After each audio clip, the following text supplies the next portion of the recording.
اس کا نام مبینہ ارطلاس ہے، موبی کہلاتی ہے۔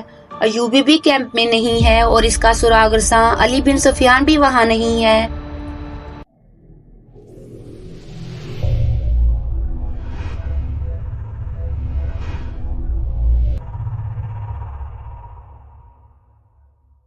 السلام علیکم ہمارے پیارے ناظرین، میں امید کرتی ہوں کہ آپ سب خیریت سے ہوں گے۔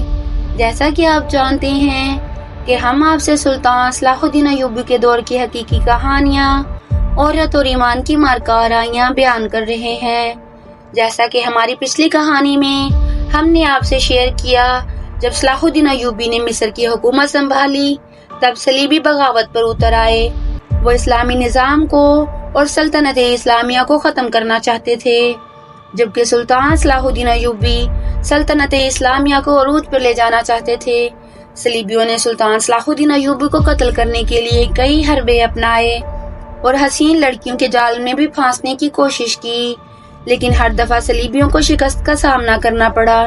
تو آئیے ناظرین، داستان کو آگے جاری رکھتے ہیں اور صلاح الدین ایوبی کی زندگی کی ایک اور نئی حقیقی کہانی کا آغاز کرتے ہیں۔ صلاح الدین ایوبی کے دور کے وقائع نگاروں کی تحریروں میں ایک شخص سیف اللہ کا ذکر ان الفاظ میں آتا ہے: اگر کسی انسان نے سلطان ایوبی کی عبادت کی ہے تو وہ سیف اللہ تھا۔ سلطان ایوبی کے گہرے دوست اور دست راست بہاؤالدین شداد کی اس ڈائری میں، جو آج بھی عربی زبان میں محفوظ ہے، سیف اللہ کا ذکر ذرا تفصیل سے ملتا ہے۔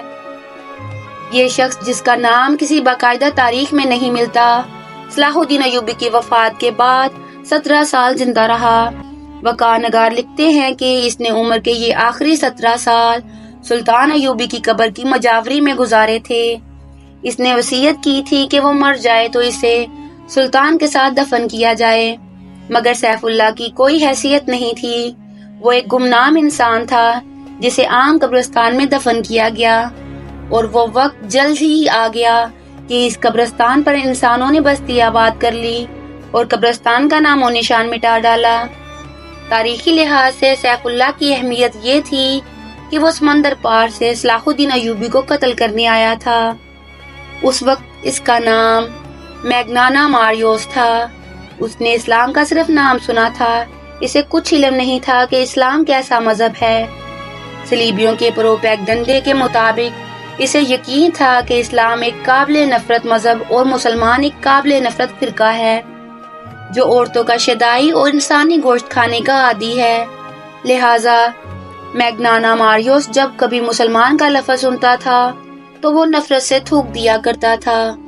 وہ بے مثال جرأت کا مظاہرہ کرتے ہوئے جب صلاح الدین ایوبی تک پہنچا تو میگنانا ماریوس قتل ہو گیا اور اس کے مردہ وجود سے سیف اللہ نے جنم لیا۔ تاریخ میں ایسے حکمرانوں کی کمی نہیں جنہیں قتل کیا گیا یا جن پر قاتلانہ حملے ہوئے، لیکن سلطان صلاح الدین ایوبی تاریخ کی ان چند شخصیتوں میں سے ہے جسے قتل کرنے کی کوششیں دشمنوں نے بھی کی اور اپنوں نے بھی، بلکہ اپنوں نے اسے قتل کرنے کی غیروں سے زیادہ سازشیں کی۔ یہ امر افسوسناک ہے کہ سلطان ایوبی کی داستان ایمان افروز کے ساتھ ساتھ ایمان فروشوں کی کہانی بھی چلتی ہے۔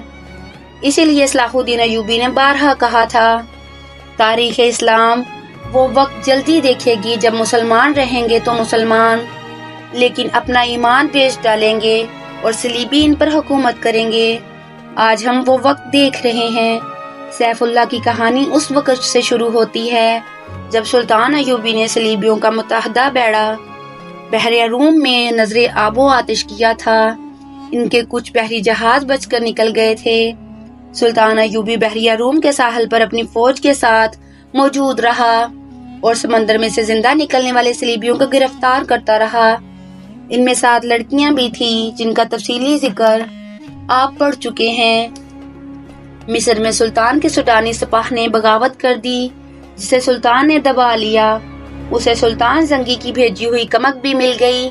اب وہ صلیبیوں کے عزائم کو ختم کرنے کا منصوبے بنانے لگا۔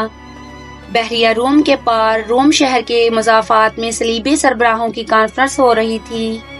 ان میں شاہ اگسطس تھا، شاہ ریمان اور شہنشاہ لوئی ہفتم کا بھائی رابرٹ بھی۔ اس کانفرنس میں سب سے زیادہ قہر و غضب میں آیا ہوا ایک شخص تھا جس کا نام ایملرک تھا۔ وہ صلیبیوں کے اس متحدہ بیڑے کا کمانڈر تھا جو مصر پر فوج کشی کے لیے کیا گیا تھا، مگر صلاح الدین ایوبی ان پر ناگہانی آفت کی طرح ٹوٹ پڑا اور اس بیڑے کے ایک بھی سپاہی کو مصر کے ساحل پر قدم نہ رکھنے دیا۔ مصر کے ساحل پر جو صلیبی پہنچے وہ سلطان ایوبی کے ہاتھ میں جنگی قیدی تھے۔ صلیبیوں کی کانفرنس میں ایملرک کے ہونٹ کانپ رہے تھے۔ اس کا بیڑا غرق ہوئے 15 دن گزر گئے تھے۔ وہ 15ویں دن اٹلی کے ساحل پر پہنچا تھا۔ سلطان ایوبی کے آتشی تیر اندازوں نے اس جہاز کے بادبان اور مستول جلا ڈالے تھے۔ یہ تو اس کی خوش قسمتی تھی کہ اس کے ملاحوں اور سپاہیوں نے آگ پر قابو پا لیا تھا اور وہ جہاز کو بچا لے گئے تھے، مگر بادبانوں کے بغیر جہاز سمندر پر ڈولتا رہا۔ پھر طوفان آ گیا۔ اس کے بچنے کی کوئی صورت نہیں رہی تھی۔ بہت سے بچے کچے جہاز اور کشتیاں اس طوفان میں غرق ہو گئی تھی۔ یہ ایک معجزہ تھا کہ ایملرک کا جہاز ڈولتا بھٹکتا ڈوب ڈوب کر ابھرتا اٹلی کے ساحل سے جا لگا تھا۔ اس میں اس کے ملاحوں کا بھی کمال شامل تھا۔ انہوں نے چپوؤں کے زور پر جہاز کو قابو میں رکھا تھا۔ ساحل پر پہنچتے ہی اس نے ان تمام ملاحوں اور سپاہیوں کو بے دریغ انعام دیا۔ صلیبی سربراہ وہیں اس کے منتظر تھے۔ وہ اس پر غور کرنا چاہتے تھے کہ انہیں دھوکہ کس نے دیا ہے۔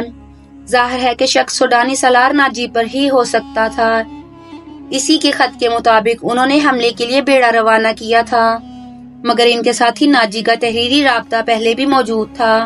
انہوں نے ناجی کی اس خط کی تحریر پہلے 2 خطوں سے ملائی تو انہیں شک ہوا کہ یہ کوئی گڑبڑ ہے۔ انہوں نے قاہرہ میں جاسوس بھیج رکھے تھے، مگر ان کی طرف سے بھی کوئی اطلاع نہیں ملی تھی۔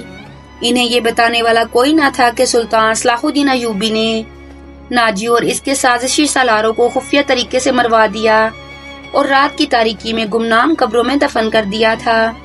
اور صلیبی سربراہوں اور بادشاہوں کے وہم و گمان میں بھی یہ بات نہیں آ سکتی تھی کہ جس خط پر انہوں نے بیڑا روانہ کیا تھا وہ خط ناجی کا ہی تھا، مگر حملے کی تاریخ سلطان ایوبی نے تبدیل کر کے لکھی تھی۔ جاسوسوں کو ایسی معلومات کہیں سے بھی نہیں مل سکتی تھی۔ یہ کانفرنس کسی نتیجے پر نہ پہنچ سکی۔ ایملرک کے منہ سے بات تک نہیں نکلتی تھی۔ وہ شکست خوردہ تھا، غصے میں بھی تھا اور تھکا ہوا بھی تھا۔ کانفرنس اگلے روز کے لیے ملتوی کر دی گئی۔ رات کے وقت یہ تمام سربراہ شکست کا غم شراب میں ڈبو رہے تھے۔ ایک آدمی اس محفل میں آیا، اسے صرف ریمانڈ جانتا تھا۔ وہ ریمانڈ کا قابل اعتماد جاسوس تھا۔ وہ حملے کی شام مصر کے ساحل پر اترا تھا۔ اس سے تھوڑی ہی دیر بعد صلیبیوں کا بیڑا آیا اور اس کی آنکھوں کے سامنے یہ بیڑا سلطان ایوبی کی قلیل فوج کے ہاتھوں تباہ ہوا تھا۔ یہ جاسوس مصر کے ساحل پر رہا اور اس نے بہت سی معلومات مہیا کر لی تھی۔ ریمانڈ نے اس کا تعارف کرایا تو سب اس کے گرد جمع ہو گئے۔ اس جاسوس کو معلوم تھا کہ صلیبی سربراہوں نے سلطان ایوبی کو قتل کرانے کے لیے رابن نام کا ایک ماہر جاسوس سمندر پار بھیجا تھا اور اس کی مدد کے لیے 5 آدمی اور 7 جوان اور خوبصورت لڑکیاں بھی بھیجی گئی تھیں۔ اس جاسوس نے بتایا کہ رابن زخمیوں کے ساتھ زخمی ہونے کا بہانہ کر کے صلاح الدین ایوبی کے کیمپ میں پہنچ گیا تھا۔ اس کے 5 آدمی تاجروں کے بھیس میں تھے۔ ان میں کرسٹوفر نام کے ایک آدمی نے ایوبی پر تیر چلایا، مگر تیر خطا گیا۔ 5 آدمی پکڑے گئے اور 7 لڑکیاں بھی پکڑی گئیں۔ انہوں نے کہانی تو اچھی گھڑ لی تھی۔